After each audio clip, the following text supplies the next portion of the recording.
Saudaraku, pagi hari ini kita mau belajar satu hal, yaitu tentang ketabahan hati. Ketabahan hati. Kita buka di dalam Yosua pasal 1 ayat 1, sebuah perikop yang sangat-sangat kita kenal. Sesudah Musa hamba Tuhan itu mati, berfirmanlah Tuhan kepada Yosua bin Nun abdi Musa itu. Demikian. Hambaku Musa telah mati. Sebab itu bersiaplah sekarang, seberangilah sungai Yordan ini, engkau dan seluruh bangsa ini menuju negeri yang akan kuberikan kepada mereka, kepada orang Israel itu. Setiap tempat yang akan diinjak oleh telapak kakimu, kuberikan kepada kamu, seperti yang telah kujanjikan kepada Musa. Dari padang gurun dan gunung Libanon yang sebelah sana itu, sampai ke sungai besar, yakni sungai Efrat, seluruh tanah orang Het sampai ke laut besar di sebelah matahari terbenam. Semuanya itu akan menjadi daerahmu. Seorang pun tidak akan dapat bertahan menghadapi engkau seumur hidupmu. Seperti aku menyertai Musa, demikianlah aku akan menyertai engkau. Aku tidak akan membiarkan engkau dan tidak akan meninggalkan engkau. Kuatkan dan teguhkanlah hatimu, sebab engkaulah yang akan memimpin bangsa ini memiliki negeri yang kujanjikan dengan bersumpah kepada nenek moyang mereka untuk diberikan kepada mereka. Hanya kuatkan dan teguhkanlah hatimu dengan sungguh-sungguh. Bertindaklah hati-hati sesuai dengan seluruh hukum yang telah diperintahkan kepadamu oleh hambaku Musa. Janganlah menyimpang ke kanan atau ke kiri, supaya engkau beruntung kemanapun engkau pergi. Janganlah engkau lupa memperkatakan kitab Taurat ini, tetapi renungkanlah itu siang dan malam, supaya engkau bertindak hati-hati sesuai dengan segala yang tertulis di dalamnya. Sebab dengan demikian perjalananmu akan berhasil dan engkau akan beruntung. Bukankah telah kuperintahkan kepadamu? Kuatkan dan teguhkanlah hatimu, janganlah kecut dan jangan tawar hati. Sebab Tuhan Allahmu menyertai engkau kemanapun engkau pergi. Haleluya. Saudaraku, sebuah kisah Tuhan melantik seorang pemimpin namanya Yosua. Dan Tuhan menyertai dia dengan janji. Tuhan menyertai dia dengan dirinya sendiri, kehadirannya sendiri. Dan Tuhan menjanjikan sebuah kemenangan. Tetapi ternyata Tuhan juga meminta kepada Yosua, kuatkan dan teguhkan hatimu. Sebab mengapa? Sebab di depan Yosua itu ada Yeriko. Di depan Yosua itu ada raksasa-raksasa yang besar. Di depan Yosua itu ada pengkhianatan Akan yang menghancurkan, yang membuat orang Israel gagal di dalam penyerangannya. Di depan Yosua itu banyak masalah yang akan terjadi. Walaupun Tuhan berjanji untuk memberikan kemenangan kepada Yosua, penyertaan dirinya bahkan, tetapi Tuhan minta kuatkan dan teguhkan hatimu. Sebab dalam semuanya itu Yosua harus berperang, berjuang, memperoleh semuanya itu. Tuhan berkata kuatkan dan teguhkan hatimu. Kenapa demikian? Sebab Yosua itu akan menghadapi tantangan-tantangan yang sangat besar. Dan kalau kita melihat ternyata bukan cuma Yosua yang mengalami tantangan dalam kehidupannya. Banyak sekali, bahkan hampir semua pahlawan iman mengalami tantangan hidup yang sangat berat. Kita sudah baca dalam Alkitab bagaimana Abraham kebingungan, saudara. Ketika dia harus membawa Ishak naik ke atas gunung. Satu hal saja bekal dia. Dia tetap teguh, dia tetap percaya kepada Tuhan yang tidak pernah salah. Ketika dia harus membawa Ishak dikorbankan di atas gunung. Kita tahu Yusuf yang mungkin kebingungan juga. Ketika dia melihat 11 bintang bulan matahari tunduk kepada dia. Tetapi yang dia temukan adalah sebuah penjara. Mungkin juga Musa yang kebingungan karena dia ditolak berulang-ulang kali oleh Firaun. 10 kali dia ditolak oleh Firaun. Tetapi dia kembali kepada Tuhan setiap kali dia ditolak. Dan dia harus berjuang kembali, balik lagi kepada Firaun. Belum lagi Ayub, belum lagi Daud. Mereka mengalami perjuangan-perjuangan yang berat. Dan Yesus, bahkan Alkitab mengatakan Yesus adalah seorang pria yang biasa menderita kesakitan. Perjuangan yang begitu hebat, perjuangan yang begitu dahsyat. Kenapa seorang manusia harus berjuang? Kenapa seorang manusia membutuhkan ketabahan hati? Satu hal saja saudaraku, karena kita hidup di dalam dunia yang bermasalah karena dosa. Kalau saja tidak pernah ada dosa, tentu tidak pernah Tuhan katakan kuatkan, sing kuat, sing teguh. Nggak ada, saudaraku. Tetapi karena manusia harus berhadapan dengan masalah-masalah yang terjadi karena dosa yang hadir dalam kehidupan manusia seluruh dunia ini.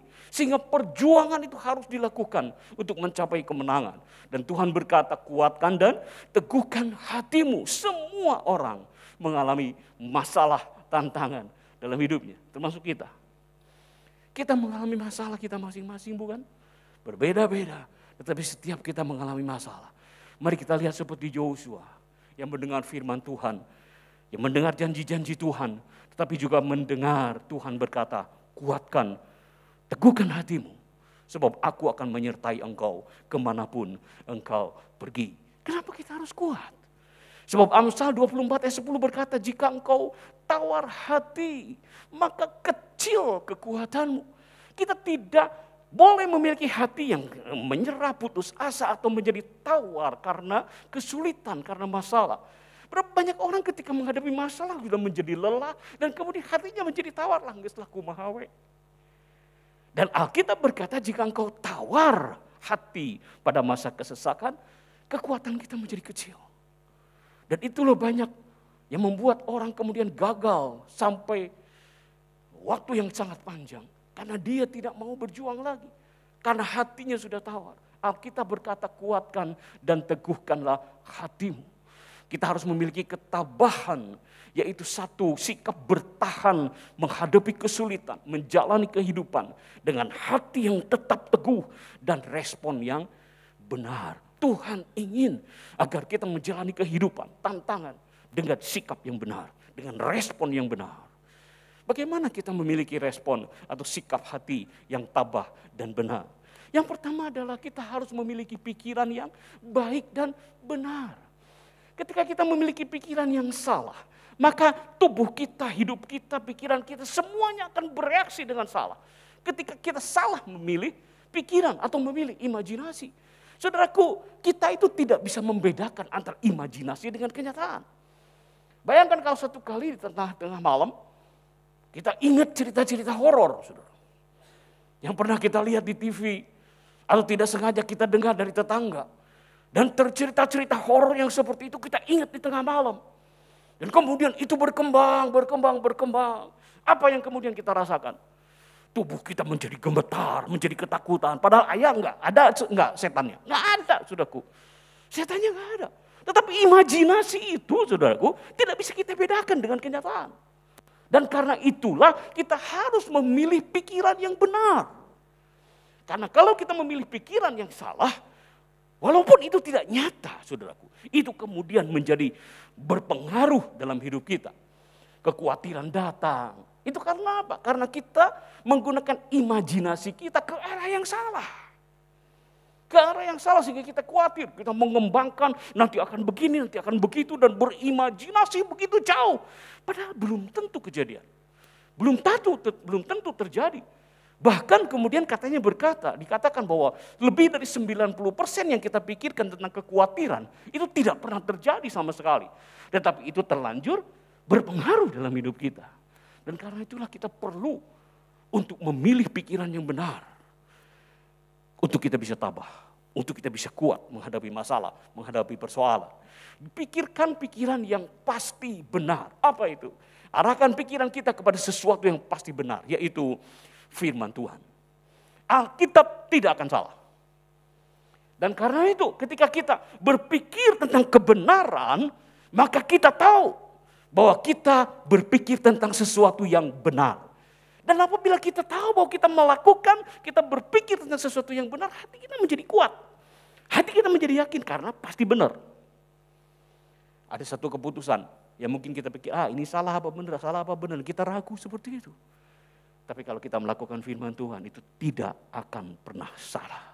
Dan kalau kita yakin bahwa apa yang kita lakukan itu benar dan pasti benar, maka kita memiliki ketabahan hati, kekuatan hati, menghadapi semua masalah, menghadapi semua tantangan, bersikap benar, pikiran yang benar. Satu kali Kopian katanya pergi ke daerah mana yang tidak dikenal, tiba-tiba masuk ke daerah yang gelap, di Jahim itu. Dan mungkin kalau kita tidak tahu jalannya, mungkin bertanya-tanya, gelap dan sepi. Tetapi kalau kita tahu jalan ini benar, kita tidak akan pernah khawatir. Walaupun sepi, walaupun sendiri, walaupun gelap. Tapi saya tahu itu benar. Dan kita akan menjalaninya dengan yakin, dengan tabah. Saudaraku, ketika kita menghadapi masalah, tapi kemudian kita yakin kita melakukan yang benar, sesuai dengan Alkitab, maka kita memiliki keyakinan bahwa ini benar. Hati yang kuat, hati yang tabah. Karena itu pilihlah pikiran yang benar dan lakukan hal yang benar. Dan itu akan membuat kita tabah. Kita tidak akan takut. Mungkin kita butuh waktu atau sedikit waktu lagi sebelum kita melihat kemenangan yang besar. Tetapi kita yakin bahwa apa yang kita lakukan, apa yang kita pikirkan itu benar. Alkitab berkata jangan khawatir, benar kan? Alkitab berkata ampuni orang lain, benar kan? Dan tidak ada yang salah. Apa yang tertulis dalam Alkitab itu benar. Sekali lagi apabila kita menghadapi masalah, tantangan hidup, pilih apa yang pasti benar. Supaya kita memiliki keyakinan dan ketabahan menghadapi tantangan, menghadapi kesulitan dalam kehidupan. Pilih apa yang benar. Filipi 4 ayat yang ke-8 berkata, jadi akhirnya saudara-saudara, semua yang benar, semua yang mulia, semua yang adil, semua yang suci, semua yang manis, semua yang sedap didengar, semua yang disebut kebajikan dan patut dipuji, pikirkanlah itu. Jangan pikirkan yang lain. Pikiran kita batasi hanya untuk pikiran-pikiran yang baik. Hanya untuk pikiran-pikiran yang benar sesuai dengan Alkitab. Kalau saja kita bisa mendisiplin pikiran kita sedemikian, maka kita akan lihat hidup kita itu penuh dengan sukacita, penuh dengan kemenangan. Yang kedua adalah bagaimana kita memiliki sikap yang tabah adalah penuhi hati kita dengan syukur dan sukacita. Daud, satu kali dia mengalami masalah. Dan tentu saja sebagai seorang manusia bisa tertekan, bisa gelisah. Tetapi tengah kegelisahannya dia bangkit. Dan kemudian dia menulis sebuah lagu. Mengapa engkau tertekan, hei jiwaku. Ini satu sikap yang benar.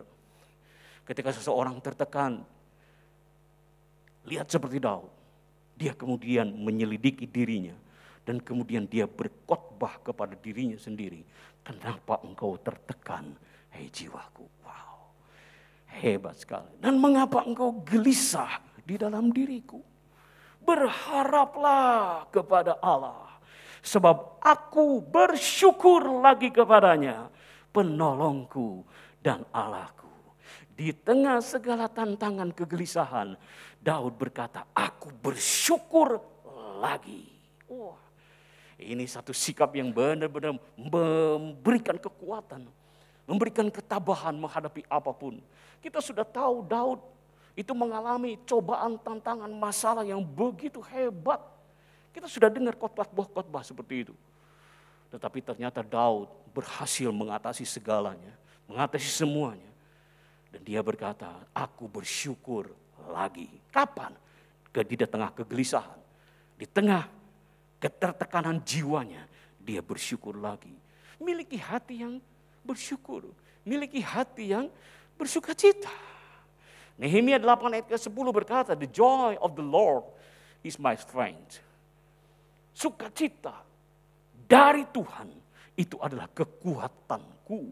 Sukacita yang dari Tuhan itu adalah kekuatanku. Saudaraku, apakah dengan bersukacita kita bisa mengubah keadaan menjadi lebih baik? Mungkin ya. Yaitu apabila kita selama ini kurang bersukacita, wajah kita merengut, wajah kita tidak enak dilihat lah, pokoknya kalau orang lagi bete, merengut, uring-uringan, marah, negatif, itu kan tidak enak sama sekali. Dan kemudian kita menjaga toko, saudara. Ketika orang datang untuk belanja, melihat wajah kita, dia langsung pergi keluar, saudara. Masalah. Siapa tahu, saudaraku, dengan bersukacita, orang kemudian menjadi senang untuk datang, untuk hadir, untuk kontak dengan kita. Karena bersukacita. Di Instagram, ayo ucapkan kata-kata yang baik. Supaya orang-orang senang untuk follow. Dan kemudian order pesanan dari kita, saudaraku. Lakukan sukacita. Tapi kalau balas WA sambil ngambek, sambil marah-marah, saudaraku, orang rasa kok itu. Tapi kalau dengan bersukacita, dengan happy, dengan ucapan syukur, orang lain juga rasa itu. Ketika kita telepon, berteleponlah sambil tersenyum. Karena orang akan mendengar senyumanmu. Katanya begitu. Dengan bersukacita. Bisakah keadaan bisa menjadi lebih baik? Mungkin ya. Tapi mungkin juga tidak.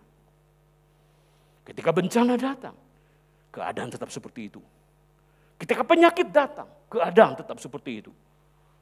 Tetapi dengan bersukacita kita diberikan kekuatan. Dengan bersyukur kita menjadi kuat untuk menghadapi segalanya. Untuk memiliki hati yang tabah, kita perlu memiliki hati yang bersyukur daripada hati yang protes, daripada hati yang memberontak dan bersungut-sungut dan bersedih. Tapi kalau hati kita bersyukur, bersukacita, maka kita akan memiliki kekuatan, kita akan memiliki pengharapan menghadapi semua masalah yang kita alami. Selanjutnya, untuk memiliki hati yang tabah, jangan suka bandingkan diri dengan orang lain. Membandingkan diri dengan orang lain itu seringkali membuat kita kemudian menjadi iri, kurang semangat. Karena kita bandingkan diri dengan orang lain. Membandingkan diri dengan orang lain artinya adalah kita lebih rajin menghitung berkat orang lain daripada menghitung berkat sendiri. Itu bandingkan diri dengan orang lain. Si eta meuli mobil deui, dihitung sama kita. Dia meuli bangun rumah lagi, dihitung sama kita. Kita kok tahu semua gitu, saudara. Rajin sekali untuk menghitung berkat orang lain. Lupa bahwa tadi malam dia makan enak bersama dengan keluarga. Ada sukacita di situ. Lupa tadi malam dia bisa tidur enak. Lupa banyak orang yang mengasihi dia. Membandingkan diri dengan orang lain membuat sukacita kita hilang. Membandingkan diri dengan orang lain adalah pencuri sukacita yang besar.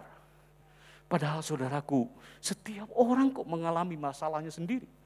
Setiap orang itu mengalami pergumulannya sendiri. Dan setiap orang mempunyai rencana sendiri dari Tuhan. Rencananya sendiri dari Tuhan. Apa yang harus kita lakukan adalah bukan untuk membandingkan diri dengan orang lain. Tetapi jalani panggilan kita. Apapun itu. Bagaimanapun itu. Jalani panggilan kita sendiri. Jalani bersama dengan Tuhan. Kita punya panggilan berbeda dengan orang lain. Kenapa kita harus bandingkan dengan orang lain? Kalau orang lain lebih kaya, kalau orang lain lebih sukses, orang lain lebih cantik, atau lebih segalanya. Tidak perlu bandingkan itu. Aku punya panggilanku sendiri. Jalani itu. Jangan bandingkan diri dengan orang lain. Yang selanjutnya juga, bagaimana kita memiliki hati yang tabah adalah percaya kepada rencana dan cara Tuhan. Percaya kepada rencana dan cara Tuhan. Apapun yang kita alami, di situ ada rencana Tuhan dan ada tangan Tuhan yang sedang bekerja. Kita akan menjadi kuat kalau kita yakin ada Tuhan di situ. Kelemahan terjadi adalah apabila kita tidak ingat bahwa ada Tuhan di situ. Kapan Tuhan tidak ada? Kalau kita ingat, kita tahu Tuhan ada dalam setiap masalah, kita mempunyai ketabahan hati bersama dengan Tuhan. Tidak merasa ditinggalkan sendirian. Ada Tuhan. Dalam hal apapun. Saudaraku, kapan kita berpikir bahwa Tuhan hadir? Ketika kita doakan seseorang, dan orang itu mujizat sembuh seketika. Tuhan hadir? Ya. Tuhan ada? Ya. Tuhan bekerja? Ya. Kalau kita doakan seseorang, orang itu tidak langsung sembuh. Tapi berangsur-angsur sembuh, berangsur-angsur sembuh. Tuhan ada di situ? Ya. Kalau kita doakan seseorang, orang itu sembuh tetapi cacat. Tuhan ada di situ? Lalu kita doakan seseorang, orang itu ternyata tidak sembuh, bertahun-tahun lamanya dia sakit. Apakah Tuhan ada? Kita seringkali berpikir, memberi syarat bahwa Tuhan itu hadir kalau keadaan menjadi baik. Kalau doa-doaku dijawab. Bagaimana kalau kita doakan seseorang dan orang itu meninggal dunia? Tuhan hadir. Di sini kita harus tetap yakin bahwa ada Tuhan di situ. Dan ketika kita yakin bahwa ada Tuhan di situ, hati kita teguh dan kuat menghadapi apapun. Yakin, percaya, ada rencana, ada Tuhan, ada cara Tuhan yang bekerja di dalam kehidupan kita. Saudaraku, kadang-kadang kita merasa bahwa Tuhan menolong kita itu begitu terlambat. Begitu lambat. Kadang-kadang kita berkata, sampai kapan Tuhan?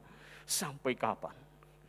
Katanya ada dua hal yang membuat manusia putus asa.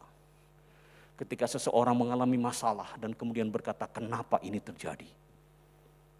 Dan pertanyaan kedua adalah, sampai kapan ini akan terjadi? Dua pertanyaan yang tidak pernah ada jawabnya sama sekali. Datang kepada pendeta. Dan kemudian, Pak Pendeta, kenapa ini terjadi? Dan Bapak Pendeta akan berkata, sangat normatif sekali, bukan? Oh, ada rencana Tuhan yang baik, sabar saja. Itu benar. Tetapi bagi kita itu terlalu umum. Aku ingin jawaban yang khusus. Kadang-kadang kita merasa Tuhan itu kok berlambat-lambat.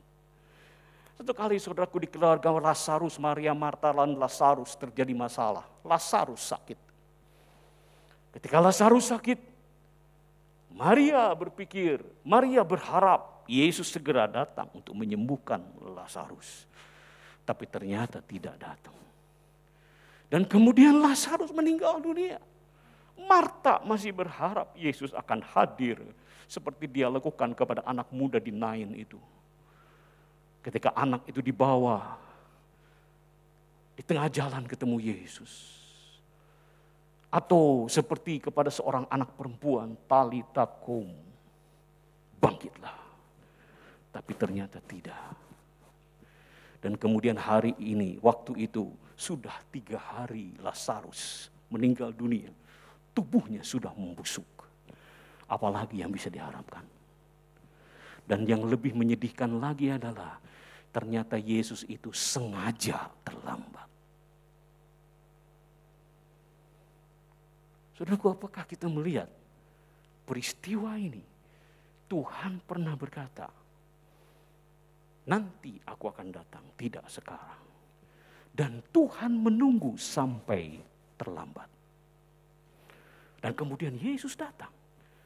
Tubuh Lazarus sudah membusuk di dalam kubur. Semua terlambat. Semua menangis, tidak ada harapan lagi. Dan disitulah saudaraku firman Tuhan berkata, Yesus menangis. Kenapa? Bukankah Yesus yang berlambat-lambat, menunda? Tapi ketika melihat kenyataan itu, tiba-tiba Yesus menangis. Bukankah itu adalah rencananya? Untuk tidak segera datang kepada Lazarus.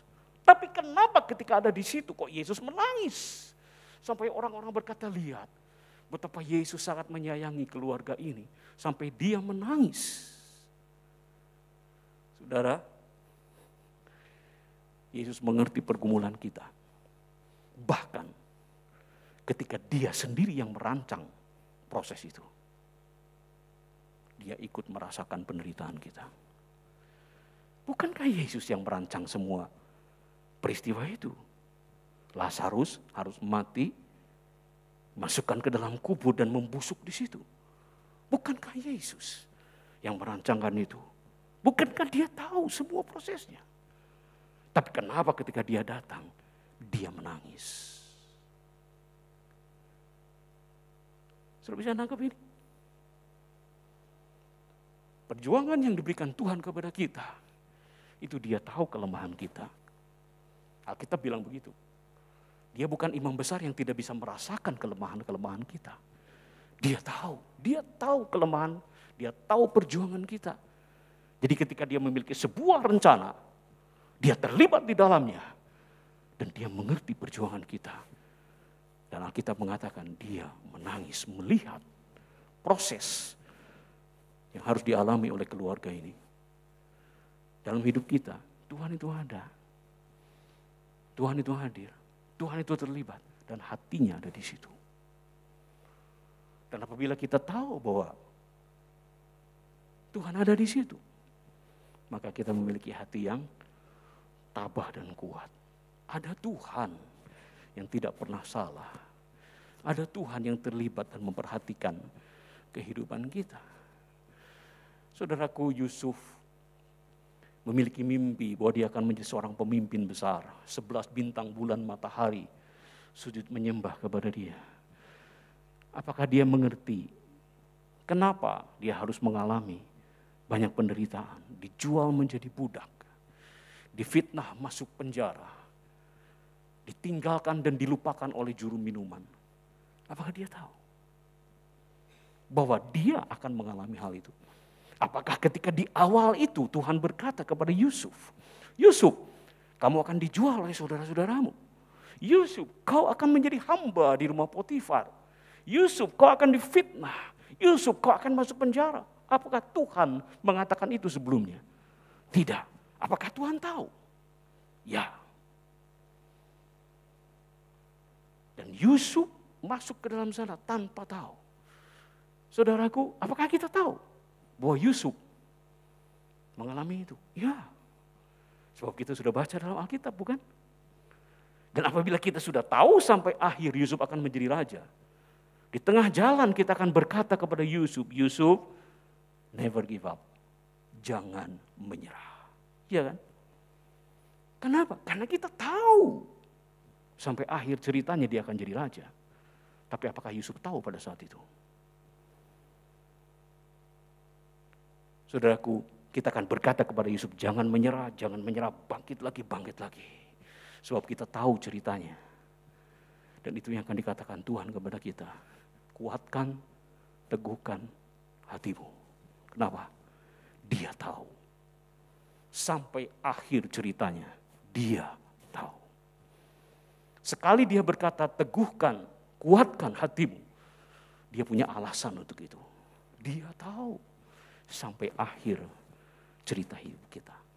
Karena itulah Tuhan berkata, kuatkan, teguhkan hatimu. Bersama dengan dia, bersama dengan Tuhan. Kuatkan dan teguhkan hatimu. Saudaraku, banyak hal memang Tuhan izinkan terjadi dalam hidup kita. Karena apa? Karena banyak hal yang hanya dapat kita pelajari itu melalui pengalaman. Melalui khotbah seperti ini, saudara, kita mendapat banyak pengajaran kan. Dan melalui informasi kita dapat pelajaran banyak hal. Tetapi begitu banyak hal yang hanya dapat dipelajari melalui pengalaman. Dan karena itulah Tuhan berikan kepada kita pengalaman. Diproses sedemikian rupa. Supaya kita bisa dididik menjadi semakin dewasa di dalam setiap pengalaman itu. Artinya adalah tujuan dari pengalaman, proses itu, selesainya adalah sebuah pendewasaan. Jadi tujuan dari selesainya sebuah masalah itu bukan karena kita merasa nikmat karena sudah selesai. Hore, sudah selesai. Gitu. Bukan itu, saudaraku. Tujuannya adalah pendewasaan. Jadi apabila kita mengalami sebuah proses dalam kehidupan, tantangan, kesalahan, kesulitan, dan kemudian kita tidak belajar apa-apa menjadi dewasa, artinya proses itu menjadi sia-sia. Karena setiap kali proses terjadi dalam hidup kita harus belajar untuk lebih dewasa lagi. Kita sadar, kita tahu bahwa semua yang terjadi itu telah untuk membuat kita lebih dewasa lagi. Apabila tidak ada pendewasaan, maka proses itu menjadi sia-sia. Jangan-jangan harus remedial, saudaraku, karena kita belum belajar apa-apa. Dan karena itu kita harus belajar supaya kita menjadi dewasa. Hari ini kita seringkali nggak ngerti Tuhan itu kenapa harus lakukan itu dalam hidup kita. Tapi satu kali kita akan ngerti ketika kita jalan jauh nih. 10 tahun lagi kita akan lihat ke kisah kita di belakang. Dan disitulah kita ngerti kenapa Tuhan izinkan sesuatu terjadi. Kenapa Tuhan hubungan aku dengan dia kok putus di tengah jalan ketika pacaran. Kenapa Tuhan engkau gagalkan aku untuk pergi ke sini. Gagalkan aku untuk studi di sana. Dan 10 tahun lagi kita akan melihat ke belakang. Dan kemudian kita ngerti kenapa Tuhan lakukan itu. Sekarang kita cuma bisa percaya. Nanti kita bisa mengerti dan melihat maksud dan pekerjaan Tuhan dalam hidup kita. Tuhan tahu Tuhan sedang bekerja. Dan apabila kita yakin hal ini, maka kita akan kuat dan tabah. Bagaimana kalau kita melakukan kesalahan? Pernahkah melakukan kesalahan yang membuat begitu menyesal? Bertahun-tahun menyesal. Ingat, nyesal lagi. Ingat, nyesal lagi. Dan kita tersiksa bertahun-tahun karena kesalahan itu. Kita berbuat salah, melakukan sesuatu atau terhadap seseorang. Dan kita menyesali, tetapi kita tidak bisa balik untuk menghapusnya lagi. Menyesal. Dan kalau seperti itu, apakah kesalahan kita bisa menjadi sebuah kebaikan?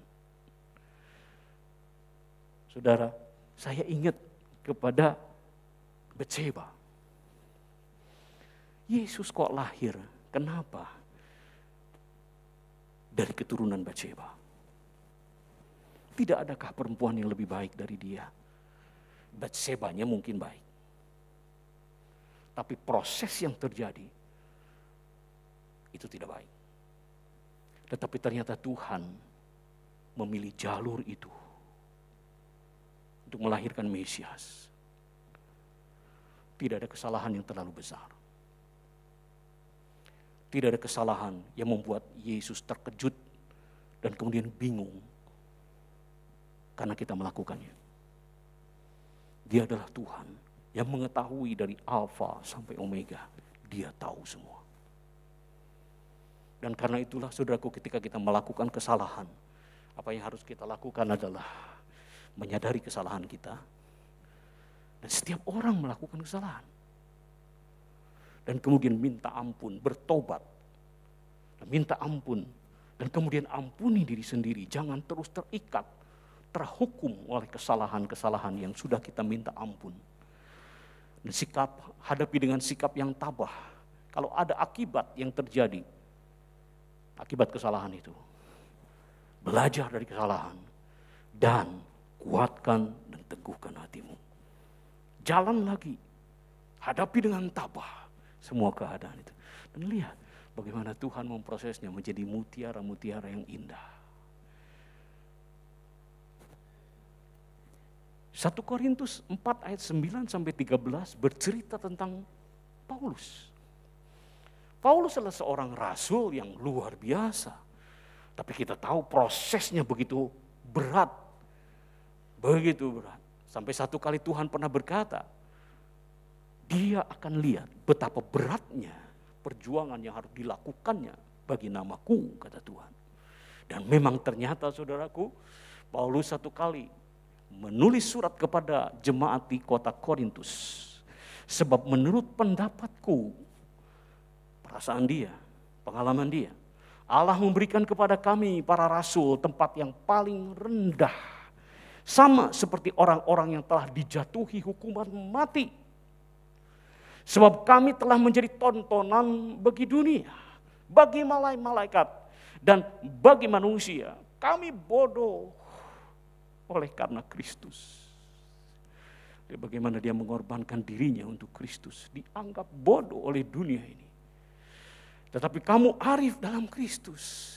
Hanya untuk membuat kita menjadi diselamatkan. Kami lemah tetapi kamu kuat. Kamu mulia tapi kami hina. Sampai pada saat ini kami lapar, haus, telanjang, dipukul, dan hidup mengembara. Kami melakukan pekerjaan tangan yang berat. Kalau kami dimaki, kami memberkati. Kalau kami dianiaya, kami tidak boleh membalasnya, tetapi kami harus sabar. Kalau kami difitnah, kami tidak boleh marah, tetapi kami harus tetap menjawab dengan ramah, padahal kami difitnah. Kami telah menjadi sama dengan sampah dunia, sama dengan kotoran dari segala sesuatu. Sampai kapan? Sampai ketika dia menulis surat itu. Sampai saat ini. Paulus mengalami satu kehidupan yang begitu berat. Tapi bagaimana sikap hidupnya? Begitu tangguh, begitu tabah, luar biasa. Kenapa demikian? Ada satu hal yang kemudian dia tulis kepada jemaat yang sama di Korintus. Yang ditulis di dalam surat 2 Korintus 4 ayat 17. Sebab penderitaan ringan yang sekarang ini mengerjakan bagi kami kemuliaan kekal yang melebihi segala-galanya. Jauh lebih besar daripada penderitaan kami. Haleluya. Paulus memandangkan wajah dan imannya kepada kekekalan. Hari ini mungkin dia menderita banyak hal. Tetapi dia tahu dia sedang menjalani sebuah perjalanan besar kepada kekekalan. Saudaraku, apabila kita semua sadar bahwa hidup di dunia ini cuma sementara. Semua peristiwa, semua kesalahan, semua kelemahan, itu semua sementara. Sementara itu kita sedang berjalan dalam arus yang besar menuju kepada kekekalan bersama dengan Kristus. Kalau saja kita tetap ingat itu, setiap masalah yang datang, itu akan menjadi ringan dan tak berarti. Sebab ada kemuliaan yang besar, yang melebihi semua penderitaan yang kita alami hari-hari ini. Ada maksud Tuhan yang besar, ada kemuliaan yang jauh lebih besar daripada penderitaan yang kita alami. Berfokus kepada kekekalan. Apabila kita tidak ingat itu, kita hanya cuma ingat kepada kehidupan kita di dunia ini. Betapa beratnya hidup ini. Kita berjuang untuk senang, kita berjuang untuk bahagia, tetapi ternyata perjuangannya begitu berat. Tapi apabila kita melihat kepada kekekalan, maka kita tahu perjuangan kita tidak akan pernah sia-sia. Saudaraku, dunia ini bukan rumah kita. Satu kali kita akan tinggalkan semua, beserta dengan semua penderitaannya. Dan kita akan datang ke rumah kita yang benar, bersama dengan Bapa, bersama dengan Tuhan Yesus. Percayalah kepada Tuhan, percaya kepada Tuhan. Saudaraku, Ayub pernah mengalami sebuah peristiwa yang kita semua tahu. Penderitaan yang rasanya tidak berdasar, kenapa dia harus ngalamin itu? Dan Ayub pun tidak tahu bahwa iblis mendakwanya di hadapan Tuhan. Bahwa ada pembicaraan di antara mereka, antara Tuhan dan iblis. Untuk membuat Ayub menjadi kelinci percobaan, katakan begitu saudaraku. Buktikan. Dan Ayub tidak tahu itu. Kalau saja Ayub tahu. Bukankah itu akan lebih kuat? Aku harus buktikan. Tapi Ayub tidak tahu sama sekali. Sama dengan kebingungan kita. Kenapa ini terjadi? Dan Ayub, saudaraku, mengalami pertanyaan-pertanyaan ini. Kenapa seperti itu? Tapi itu terjadi. Dan begitu berat penderitaannya. Tapi satu sikap. Ketika dia tidak melihat pekerjaan Tuhan dalam hidupnya. Dia tetap percaya kepada pribadinya Tuhan. Katanya, dengan telanjang aku keluar dari kandungan ibuku. Dengan telanjang juga aku akan kembali ke dalamnya. Tuhan yang memberi. Tuhan yang mengambil. Terpujilah namanya. Dalam kesemuanya itu Ayub tidak berbuat dosa dan tidak menuduh Allah berbuat yang kurang patut. Wow. Dia tahu siapa Tuhan. Gak mungkin salah. Walaupun dalam peristiwa-peristiwa yang dia tidak bisa ngerti. Ayub tahu siapa Tuhan. Kalau saja kita kenal dia seperti Ayub kenal, kita tidak akan protes sama dia. Kita tidak akan bahkan bertanya-tanya kepada dia. Sebab Tuhan gak pernah salah. Tuhan tidak pernah salah. Dan kita tidak akan pernah berpikir bahwa dia berbuat yang tidak pantas, yang tidak layak dan tidak patut dalam hidup kita. Percaya kepada Tuhan. Memang kadang-kadang saudaraku, api tidak selalu dipadamkan seperti kepada Sadrah, Mesah, dan Abednego. Seorang hamba Tuhan di Smyrna yang bernama Polikarpus, mungkin dia berdoa, Tuhan padamkan api seperti Sadrah, Mesah, Abednego. Tetapi ternyata api membakar dia sampai dia kemudian menjadi martir. Kenapa Tuhan tidak berbuat apa-apa? Dan mulut singa pun tidak selamanya terkatup. Seperti ketika Daniel dilemparkan ke gua singa dan mulut singa terkatup. Tetapi ketika Nero memerintah menjadi kaisar, banyak orang percaya diterkam singa dan tetap mulut singa terbuka untuk menerkam mereka. Kenapa demikian? Mungkin api tidak padam, mungkin mulut singa tidak terkatup, tetapi Tuhan selalu ada di situ. Apapun yang terjadi, Tuhan itu selalu ada di sana. Kadang-kadang mungkin kita tidak mengerti caranya Tuhan itu seperti apa. Tetapi hari ini kita tahu, semua cara yang tidak kita mengerti itu, tujuan dan maksudnya adalah kemuliaan, adalah kebenaran. Dan kita juga percaya kepada hatinya Tuhan yang tidak pernah salah. Saudaraku, ketika kita menghadapi masalah, tantangan, kesulitan kehidupan, ya mungkin kita nggak ngerti kenapa. Percaya kepada Tuhan. Kita nggak ngerti caranya, tapi kita tahu maksudnya. Kita tahu dan kita kenal dan kita percaya kepada hatinya Tuhan. Mazmur 91 ayat 1-2. Orang yang duduk dalam lindungan yang maha tinggi dan bermalam dalam naungan yang maha kuasa akan berkata kepada Tuhan, tempat perlindunganku dan kubu pertahananku, Allahku yang ku percaya. Wah, dia percayanya kepada Tuhan. Dia percaya kepada Tuhan. Saudara, David, tolong musik Fit. Dalam hidup kita mungkin begitu banyak masalah, tantangan, percobaan yang kita alami. Tapi mari kita akan, musik tolong. Tapi kita akan percaya kepada Tuhan, kita datang kepada Tuhan, jaga pikiran kita. Selalu bersyukur, selalu bersukacita. Percaya kepada kehadiran Tuhan dan maksudnya. Dan percaya juga kepada hatinya Tuhan yang selalu akan menolong kita, yang selalu akan memimpin kita kepada kemenangan. Amin. Apapun yang kita alami, atau apapun yang nanti akan kita alami, mari kita ingat, Tuhan berkata, teguhkan, kuatkan hatimu. Tuhan punya janji, Tuhan punya rencana untuk kita. Kita harus berjalan dengan teguh, kita harus berjalan dengan iman kepada Dia.